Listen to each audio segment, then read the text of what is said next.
Hi everyone, welcome to Paradise TV. I speaking Amizero Parfine, and today as we end our year, we brought to you the big man, Charline Chikomo, and we all know him as the DUCE of Africa. Charline, welcome abroad.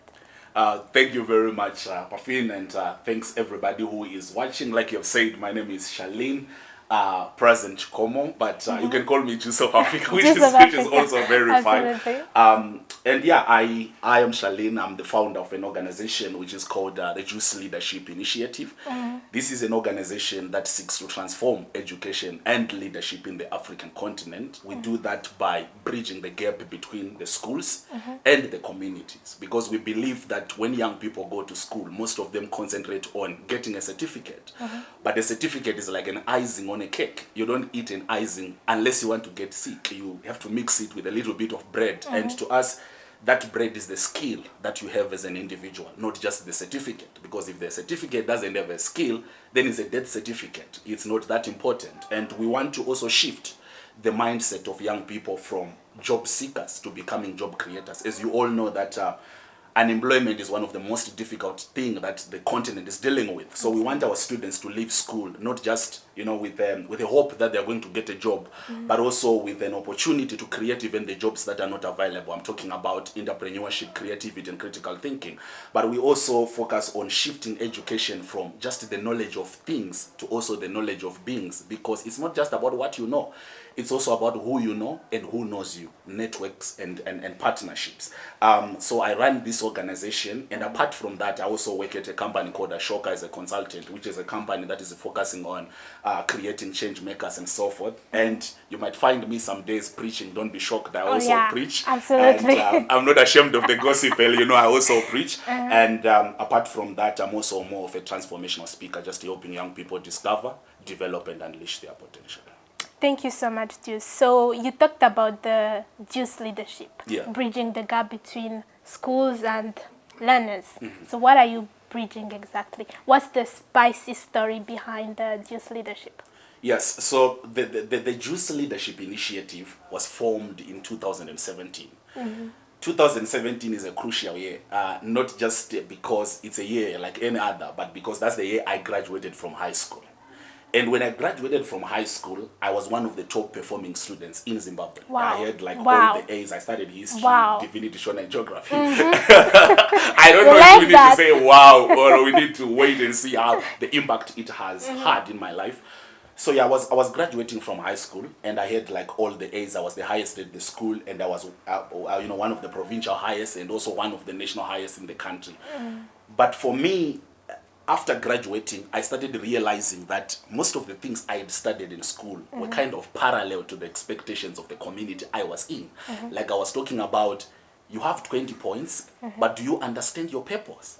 So, as a student in high school, you are happy to say, I have the best points.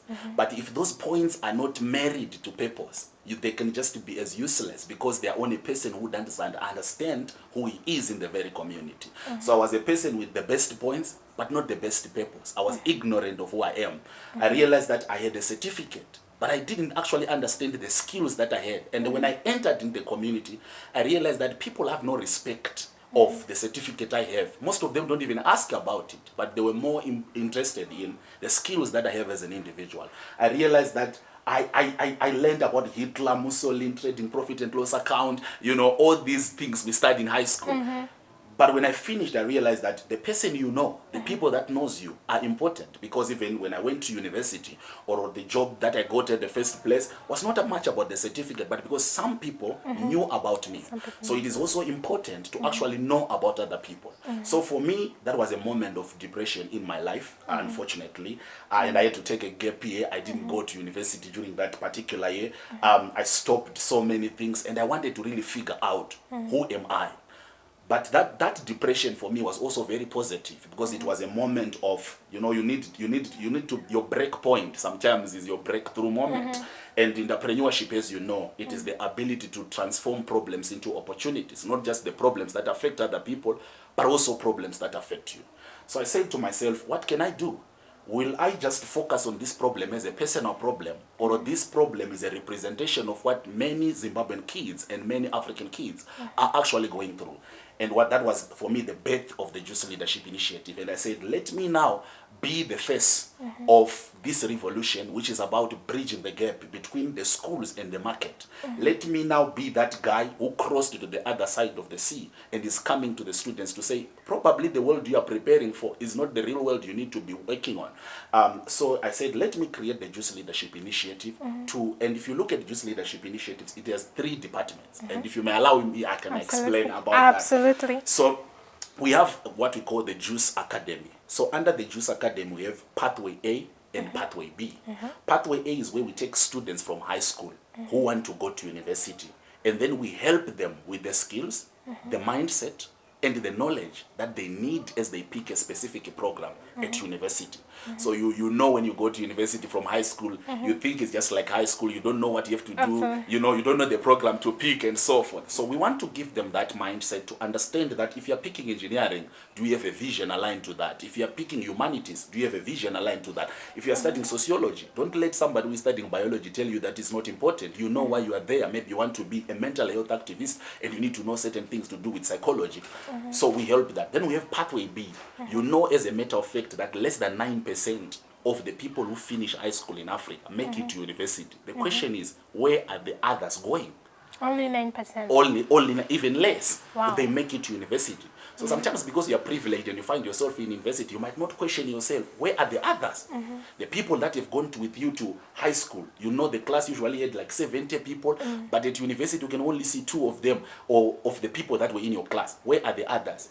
Those are the people you see doing drugs now. Those are the people you see probably running small shops.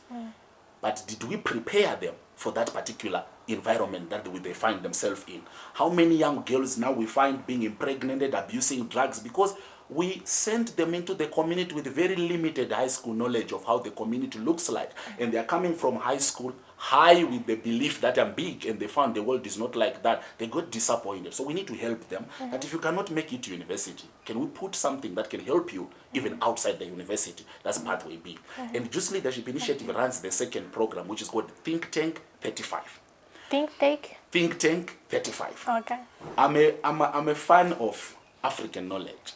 In the thing, that's why they call me Juice of Africa. I love African knowledge. And if you study the people called the Igbo people from Nigeria, I spent the month of October in Nigeria and I love it so much. These people, they have something called the apprenticeship system and they are very business minded. So what they do is, let's say I'm a businessman and you have a child. Instead of just sending your kid to school, you send your child to stay with me. I'll be teaching them how to do business. And after a period of time, I'll give them capital, startup capital to that kid to go and start their own business, but with the knowledge, with the mindset, and with the skill that I've taught them. So what they are doing is they're exposing you to real knowledge where you are learning from a person who has achieved it, not learning from a person who don't have it, which is the problem we have in this world where those who don't have want to teach people to have, and it can't be. So under Think Tank 35, my belief is, how can I connect 35 dreamers from high school and university with 35 achievers to walk a journey of 1 year so that after that they can be able to create 35 opportunities. And then the last one is called Education Revolution Group. You know that if you look at the Kigali Convention Center, which is here in Rwanda, you realize that it is built from a certain concept of a certain building that used to exist in Rwanda a long time ago. Absolutely. But they didn't build the same, they copied from that, but they built a more modern concept. If you look at the Rwanda of 1966, it is not a Rwanda of 2022. If you look at the healthcare in Zimbabwe of 1944, it's not the one now. If you look even the way people used to date, it's not Yeah, if you look at that. the way our parents used to, it's not the Absolutely. same. But when you look at education, it's still the same. The teachers in front of the students, they are writing the exams, they are learning things and so forth. So Education Revolution Group, we intend to bring educators to help them with ways they can deliver education in the 21st century, so that when we transform the educator, we can be able to transform the student. When we transform the educator and the student, we can be able to transform the society. So that's it about the Absolutely. That's very nice from you. You've touched several points, including learning from your lower points. Yes. And also the three parts Pillars, of the DUCE leadership. Yeah. I just wanted to ask, since we are lucky to have here in Rwanda, Yeah, I'm lucky to be here. It's an amazing country. Yeah, so I just wanted to have your perspectives on the Rwandan community, especially the youth, and how the DUCE leadership will help the young leaders right now. I mean, first of all, I wouldn't be here if things were not right. I think I would be in another country and doing other things. But I think, first of all, I'm really grateful to the country, first of all. You know, Rwanda is that country that is clean, policies are clear, you wake up in the morning, you don't think that you'll just find prices have changed, you just find policies have changed. You know what is happening, you are informed. I think I've met, you know, quite incredible young people in the country who are very entrepreneurial in the mind and who are really doing their best. And I love the fact that most of the young people here, unlike where I come from. Where I come from, we are a very academic country. Young people want to get the best points in class and wants to be the best. Here they want that too. But also there is a bit of a more entrepreneurial mind I see here, whereby young people think of business, they think of doing certain things in their community. Like their mindset, I wouldn't like to say is the best because I never want to compare people's minds. But I would like to say there is a lot that we can learn from them. So that is why here we run a master class with the DUCE Leadership Initiative at Gasabo Innovation Hub, always meeting with young people, helping them to discover, develop, and unleash their potential. So I've been doing that, and even after this interview, I'll be rushing there to do it. So I really love to be here, and I think there is a lot I can do with them here, and there's a lot that I can also learn. So it's a give and take. I also give, but I'm learning every day. Absolutely. Yeah. That's very nice, too. So what has been the impact so far? What has been the impact, and what gap are you seeing within the education system right now? Because as a Rwandan, of course I'm Rwandan, we are always seeking to achieve the most, but then there's stuff that we are lacking on. And when it comes to education, as you have said, we are still low. The process is slow. So what's your point? What do you think could be done to improve the process and also have the 21st century education be more relevant to the Rwandan youth right now? Well, thank you very much. I think that's a very, very good question, and I will try my best to answer it according to the best of my knowledge. First of all, I want you to understand that the word education is usually misused by so many people. When you look at the word education, it comes from two Latin words, educere and educare. Absolutely. Educere, which means to bring out one's potential. Educare, which means to mold it. Unfortunately, because most African countries were introduced to education the same time we were introduced to colonialism. So education was used, you know, because the colonizer wanted to get the resources. So the colonizer asked himself, there is cheap labor force in Africa, there are abundant resources in Africa. What can I do to connect the cheap labor force with the resources that I want? So I need to introduce a job-seeking kind of curriculum that is going to allow me to get people who are schooled to achieve what I want to do. You know, when you're going for football and you say, today we are going to school you. What are you saying? We're going to defeat you. So I always see the school system sometimes as a system that was actually used by the colonizer to achieve the mandate of colonialism, which was manipulation and gaining cheap labor force. Now, when Africa is free from the colonizer, it doesn't have just to be free by the gun. It also has to be free in the classroom. How does then Africa becomes free in the classroom? Because you know that this education was introduced in the time of Industrial Revolution. So this education was used for industrial production, not for self-actualization. That's why you see a lot of people go to school.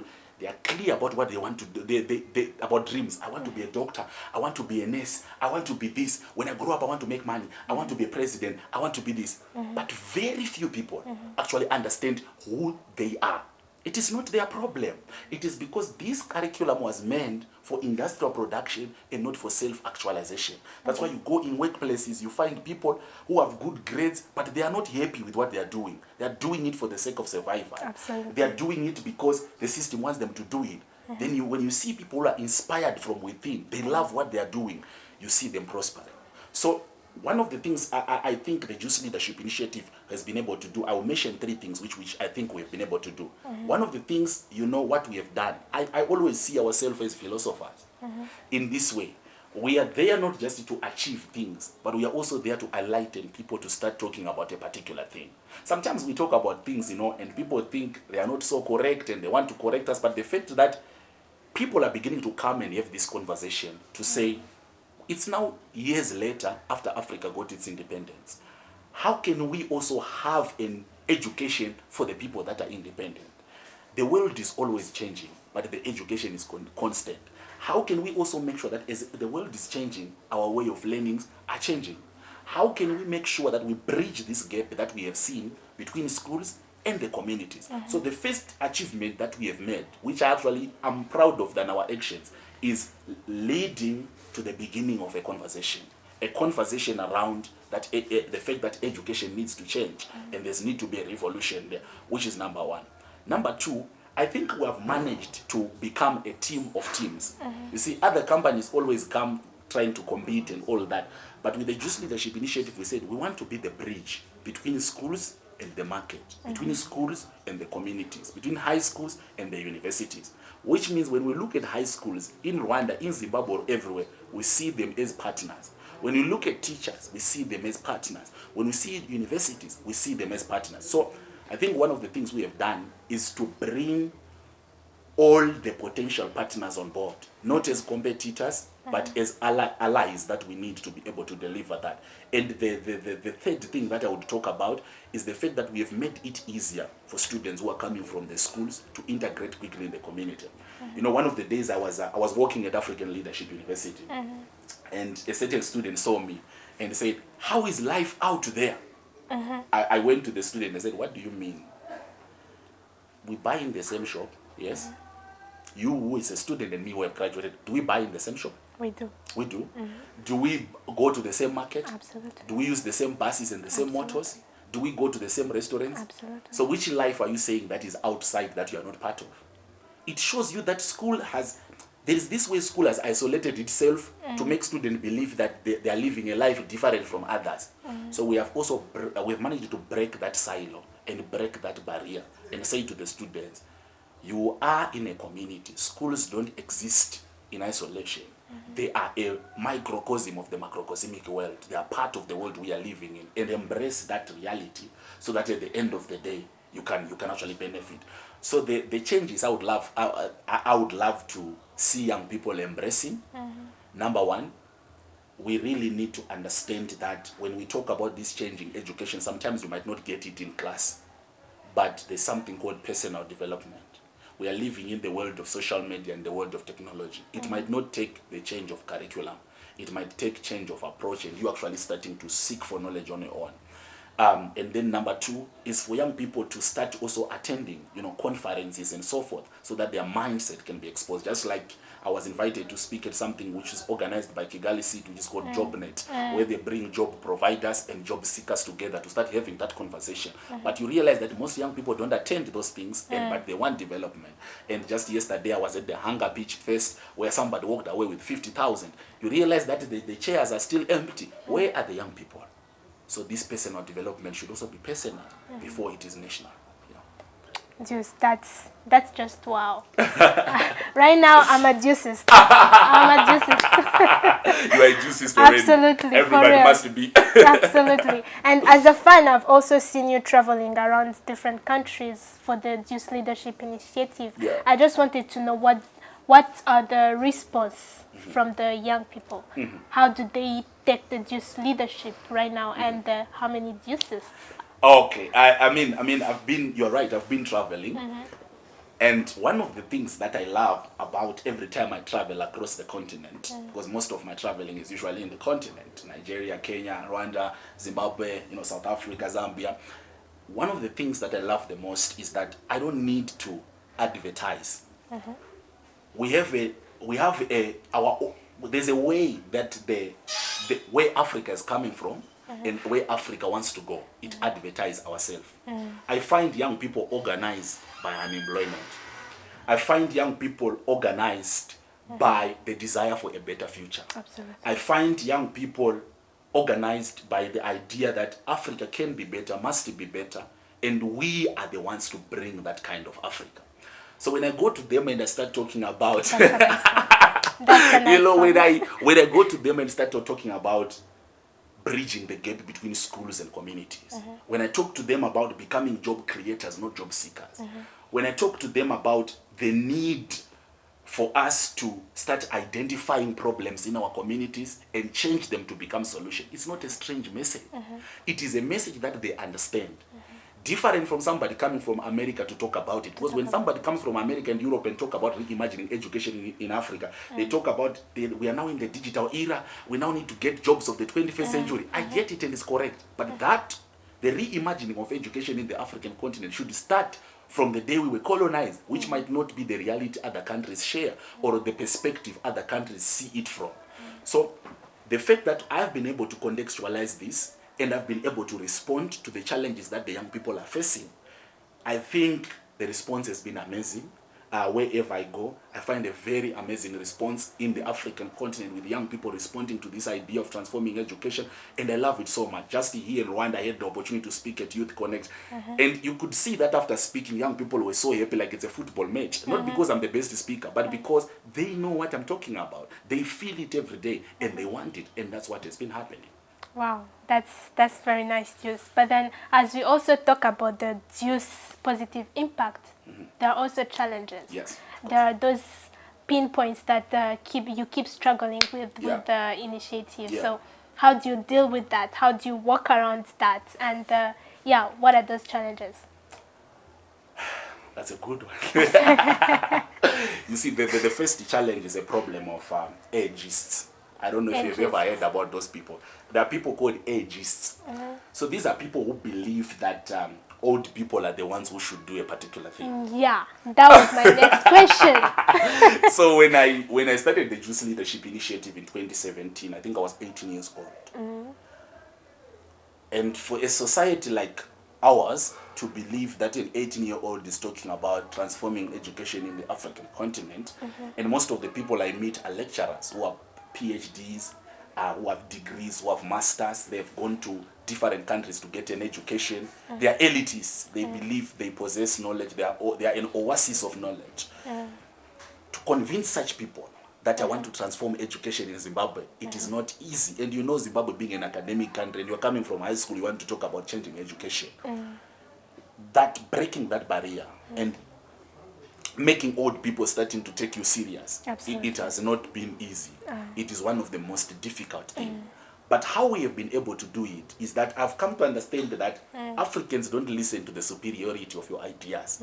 They listen to the loudest noise that is made by your actions. That is why you see, when you're starting something, let's say, for example, you say, today, I want to start a business. You might not see anybody posting you, talking about you. They act like they don't see you. But when you succeed, everybody wants to say, I know this girl who used to be in the same class. She used to talk to me. She used to ask me for ideas and so forth. Everybody wants to assist or to talk about you. When they see what you are doing, it manifesting. So I realized that, and I said, we are not going to focus on convincing people that we are the right people. We are going to focus on doing the smallest thing we can so that they can be able to see what we are doing. That's why when you look at 2017, my theme was educate them to educate others. I was educating very young people to get this idea and also get the spirit of giving back so that they can go and do the same thing. So they started seeing students having this spirit of wanting to help others. And if you look at the awards we have won, including the United Nations, Excellence in Leadership and Sustainability Award, now people are beginning to hear us. When you look at the numbers we have in Zimbabwe, almost 15,000 young people. When you look at the schools that we have been to, is it in Rwanda, is it in Zimbabwe, is it everywhere? They speak on themselves. When you look at the numbers that follow what we are doing, they speak for themselves. When you look at the leaders that believe in what we are doing, they speak for themselves. And now, they are beginning to have those ages saying, come to the table and let us have a conversation. Because the table of greatness doesn't have an invitation card. If you are not part of them, you need to be great for you to get that card. Oh, please, just quote that. Let me quote that. Let me quote that. Yes. Repeat that again. The table of greatness does not have an invitation card to anybody who doesn't have something great to bring to the table. So that's something we have understood. And we have said, maybe let's work on ourselves despite people not believing. And time will come when they will understand it. When people like Albert Einstein studied those things in their theories, you know, their laws, the laws of gravity and all this, during those days people thought they were mad. But today it's everybody's talk in every classroom. Why? Because sometimes it takes the grandchildren to understand what you are doing. But it doesn't mean what you're doing is not important if the generation of today does not believe it. That's one of the problems we face. Number two, it's a problem around funding. Fundings, yeah. I know there are a lot of young people out there who say, I have a project, I want to start my own project, but I don't have money. But this is one thing I've learned. You know, money is called currency. Electricity is also called what? Currency. Water also has currency. Why? Money is a paper, electricity is there, but they are all called currency. Why? It is because they have kinetic energy, the ability to move from one place to the other. If you want electricity to move from the dam to the city, you don't need to pray, you don't need to cry, you don't need to complain. You just need to put the transformer and all the turbines, when they turn and the transformer is there, the right ingredients necessary for the generation of electricity. So I said to myself, is money really the paper? Then I started to think about Zimbabwe in 2008, where you would push like a wheelbarrow to go and buy bread. And I said, Zimbabwe had a lot of money, but why is it that we're not the richest country? Which means it's not about the paper, it's about the value. So I said to myself, I'm not going to complain about funding. It's better I do what I can do so that those with the funding can be convinced that I'm the right person to fund. Because people, trust me, they don't fund ideas. They fund something prototyped, something they see that there is hope in this thing. And trust me, what I've been able to do with the DUCE Leadership Initiative is to ask myself, what can I do for free? And I said, how about I go to high school where I used to be and start DUCE Leadership Initiative as a club and not a company? I don't need buildings. The school has buildings already. So you see what is money now? My speaking ability to convince my school that what I wanted to do was important.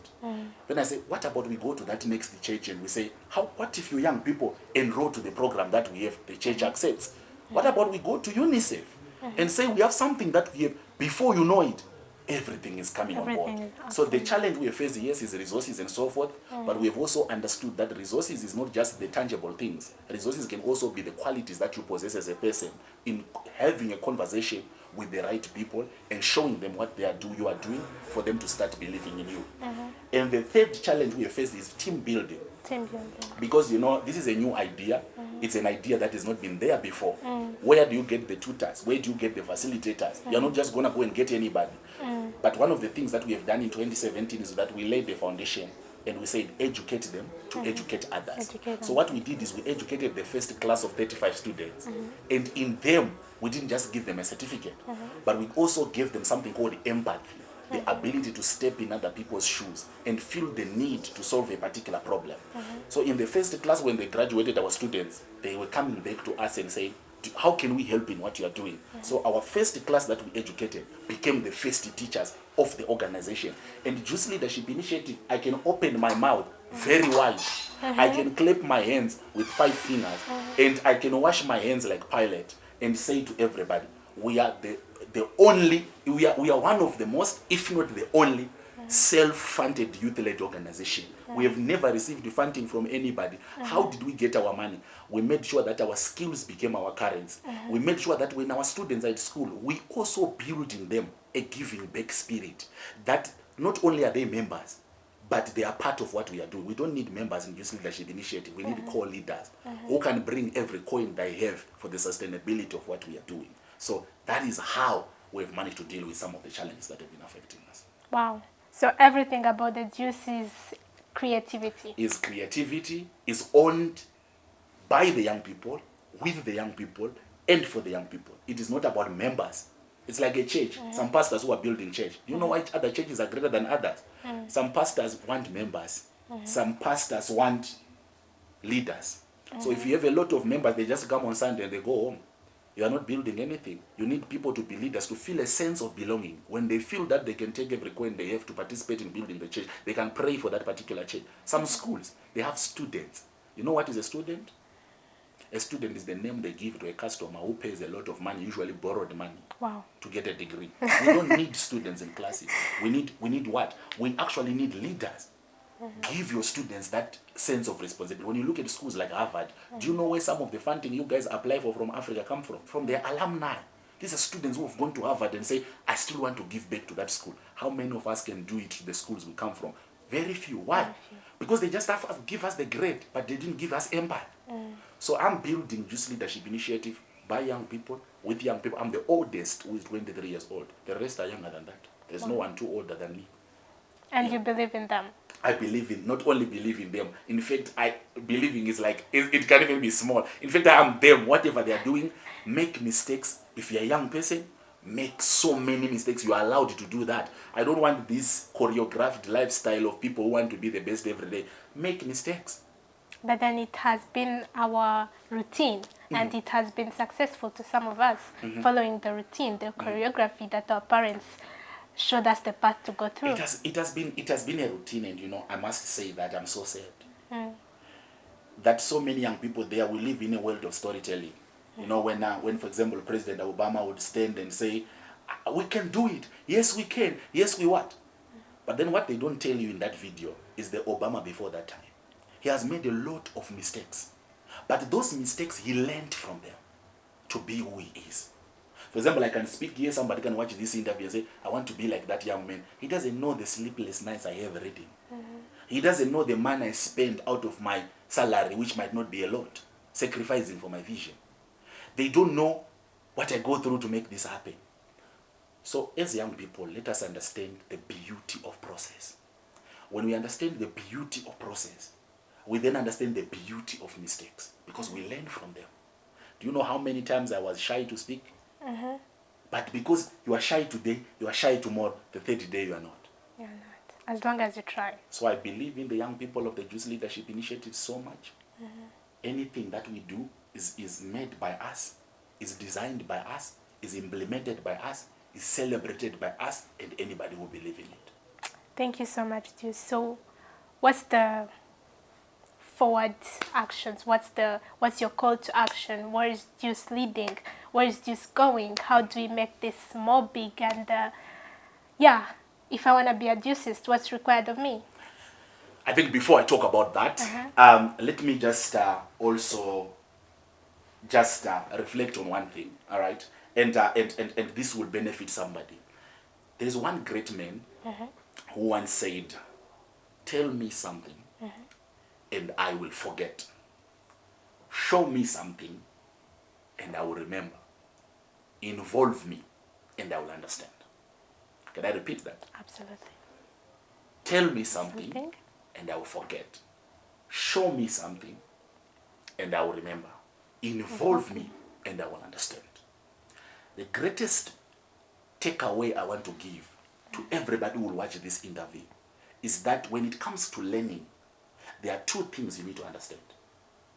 One is discipleship precedes apostleship. And I must explain that. A disciple is a follower. An apostle is a doer of what you have learned when you were a follower. For those who are Christians would agree with me that, and I believe you are, you should agree with me that, you know, when Jesus selected 12 disciples, they were called disciples when he was there teaching them. When he left, they were now called apostles. Because disciples are following, they are listening, but apostles are expected to do. One of the biggest problems I see with young people is they think that they learn by going to school and listen to the teacher. They think that they learn by attending conferences and listen to the leaders. They think that they learn by listening to symposium and all these things. No. Yes, it's learning, but it's half.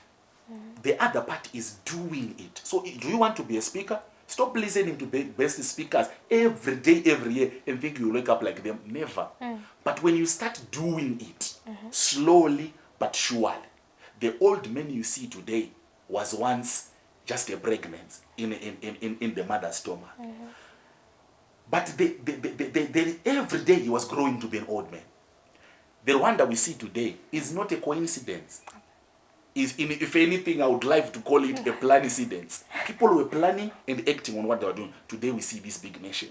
So young people should take the smallest steps every day. And that then will become one of the greatest things.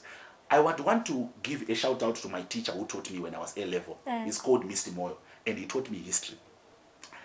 We used to hate him. You know why? Please tell me. Because I was studying history, divinity, Shona, and geography. When I go for other classes, other teachers used to come with a very big book. They give you the notes. They tell you the questions which might come. They tell you everything and they spoon feed you. You feel good. I used to love my other 3 teachers. I used to hate Mr. Moana. I used to go home and say, if there is any teacher that I will talk about, this man, I don't want to see him.